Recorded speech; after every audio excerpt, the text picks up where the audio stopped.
Welcome, aspiring chemists, to an exciting journey into the world of alkenes. Today, we'll explore the preparation of these fundamental organic compounds, which are the backbone of many fuels and materials. We'll start with the basics, then gradually delve into more complex reactions, mechanisms, and industrial applications. Get ready to build a strong foundation, enhance your problem-solving skills, and prepare for the challenges of G Advanced. Let's begin our 4-level exploration. Ready to discover how we create the simplest organic molecules? Let's start with the easy methods to prepare alkenes. Our first method is the hydrogenation of unsaturated hydrocarbons. This is a straightforward process where we add hydrogen gas to molecules like alkenes or alkynes, which contain double or triple bonds. To make this reaction happen, we need a special helper, a metal catalyst, usually nickel, platinum, or palladium. These catalysts help break the existing bonds and form new ones with hydrogen, converting the unsaturated compound into a saturated alkane. For example, if you take ethene, a simple alkene, and add hydrogen in the presence of nickel, you get ethane, a basic alkane. It's a clean and efficient way to make alkanes. Next, we have two more methods. The Wurtz reaction involves taking alkyl halides compounds where an alkane group is attached to a halogen like bromine and reacting them with sodium metal. This reaction must be done in dry ether. The result? You get a larger alkane, specifically a symmetrical one, by coupling two alkyl groups.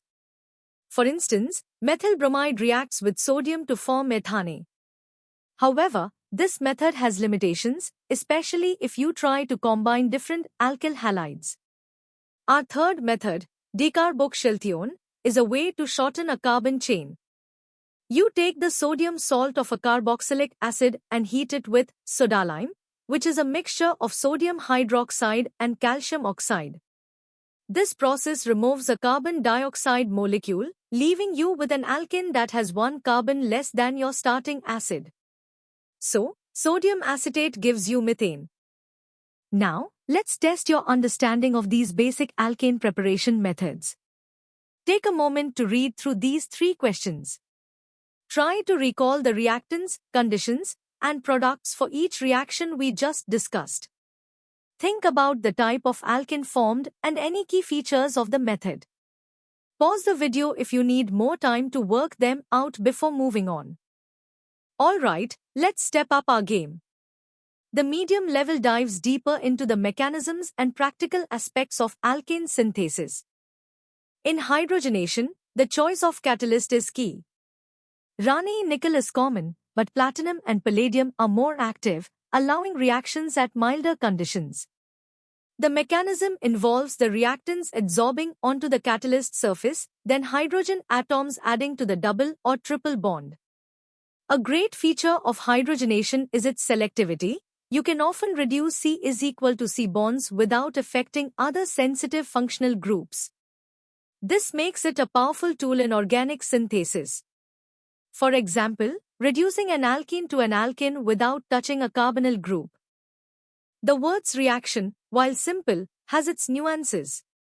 Its mechanism is often described as proceeding through free radicals, where sodium donates electrons to form alkyl radicals that then couple. However, its major limitation is when you try to synthesize unsymmetrical alkanes by mixing two different alkyl halides. This inevitably leads to a mixture of 3 different products, which are very difficult to separate. Furthermore, tertiary alkyl halides tend to undergo elimination reactions, producing alkenes, rather than the desired coupling, leading to poor yields. Kolbe's electrolytic method is another way to form symmetrical alkanes. Here, you electrolyze a concentrated solution of a carboxylic acid sodium or potassium salt. At the anode, the carboxylate ion gets oxidized, loses CO2, and forms an alkyl radical. These radicals then couple to form the alkane. At the cathode, water is reduced to hydrogen gas. This method is quite effective for creating longer chain, symmetrical alkanes, but it's important to be aware of potential side reactions that can also occur at the anode, leading to other products like alkenes. Now it's time for some medium-level practice. These questions will challenge you to think about the conditions, mechanisms, and limitations we just discussed. Consider how different reagents behave and what products are expected, including potential side products. Try to apply your understanding to slightly more complex scenarios. Take your time and remember to analyze each option carefully. Ready to tackle some serious chemistry? The hard level will push your analytical skills and connect concepts for G advanced. At this level, it's crucial to compare the various preparation methods. Hydrogenation is clean and versatile.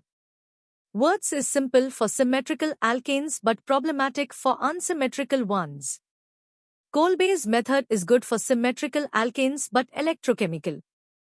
Decarboxylation shortens chains.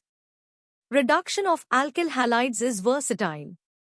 But for controlled synthesis of unsymmetrical alkanes, we turn to the Cory-House synthesis. This advanced method uses lithium dialkyl cuprates, or Gilman reagents, to precisely couple to different alkyl groups, overcoming the limitations of the Wurtz reaction and providing high yields of the desired product. This comparison helps you strategically choose the best method for a specific synthetic goal. Let's dive deeper into Cory-House synthesis. It starts with an alkyl halide reacting with lithium to form an alkylithium. This alkylithium then reacts with copper iodide to form the Gilman reagent, a lithium dialkyl cuprate. Finally, this Gilman reagent reacts with a second, different alkyl halide to form the desired unsymmetrical alkane. This multi-step process offers excellent control and high yields. Another important reduction method is using high and red phosphorus, which can effectively convert alkyl halides and even alcohols directly into alkanes, often under heating, providing a robust route for specific transformations. Understanding mechanisms at a deeper level is key. In the Wurtz reaction, besides coupling, elimination can compete, especially with bulkier alkyl halides. Kolbe's electrolysis can lead to side products like alkenes through radical disproportionation. Decarboxylation proceeds via a carbanion intermediate, which then abstracts a proton. For hydrogenation, remember it's A*SYN* addition, meaning both hydrogens add from the same face of the double bond. This stereochemical aspect is vital for predicting the final product's spatial arrangement, especially in cyclic systems. These mechanistic details are essential for predicting outcomes and designing synthesis. Time to challenge yourself with hard-level questions. These problems require you to apply your knowledge of mechanisms, compare different reactions, and consider factors like stereochemistry and side products. Think critically about the conditions, reagents, and the specific outcomes of each reaction. Some questions might require you to devise a synthetic pathway or explain observed phenomena. Take your time, analyze each problem, and strive for a complete understanding. Welcome to the hardest level. Here, we'll explore alkane preparation at the competitive depth required for G advanced, including industrial processes and sophisticated synthetic strategies. Industrially, the Fischer-Tropsch synthesis is a monumental achievement. Developed in the early 20th century, it converts syngas, a mixture of carbon monoxide and hydrogen, into liquid hydrocarbons, including alkanes. This process uses metal catalysts like iron or cobalt under high temperatures and pressures. Its significance lies in its ability to produce synthetic fuels and chemicals from non-petroleum sources such as coal, natural gas, or biomass. It's a testament to chemical engineering, providing energy independence and diverse chemical feedstocks. Beyond simple reductions, we have specialized methods for converting carbonyl compounds to alkanes. The Wolff-Kishner reduction uses hydrazine and a strong base at high temperatures to reduce aldehydes and ketones to alkanes, specifically for acid-sensitive molecules. Its mechanism involves hydrazone formation followed by nitrogen elimination. Conversely, the Clemmensen reduction employs zinc amalgam and concentrated hydrochloric acid, making it suitable for base-sensitive compounds. Understanding the nuances of these named reactions, their mechanisms, and their specific applications is crucial for advanced synthesis, allowing chemists to choose the optimal path based on the molecule's functional group compatibility. Modern chemistry integrates green principles. Atom economy, for instance, measures how efficiently reactants are converted into products, with hydrogenation being highly atom economical. We also focus on using recyclable catalysts and greener solvents to minimize environmental impact. Furthermore, retrosynthetic analysis is a cornerstone of advanced organic synthesis. It's a powerful problem-solving technique where you work backward from your target alkane to identify suitable precursors and efficient reaction pathways. This strategic thinking allows for the design of complex syntheses, considering factors like yield, selectivity, and reagent availability, ultimately leading to more sustainable and effective chemical processes. Let's delve deeper into mechanistic details and broader implications. The Wurtz reaction, while simple, can involve complex radical anion intermediates depending on conditions, and competition with elimination is a major challenge for tertiary halides. In coal-based electrolysis, factors like electrode potential and electrolyte concentration significantly influence the product distribution beyond just alkanes. Catalyst poisoning, where impurities deactivate catalysts, is a critical industrial consideration for hydrogenation. Emerging fields like CH activation are exploring direct functionalization of otherwise inert CH bonds, promising revolutionary new routes to alkanes. Finally, safety considerations are paramount for all these reactions, from managing reactive metals in Wurtz to high-pressure systems in Fischer-Tropsch, ensuring responsible chemical practice. Now, for the ultimate challenge.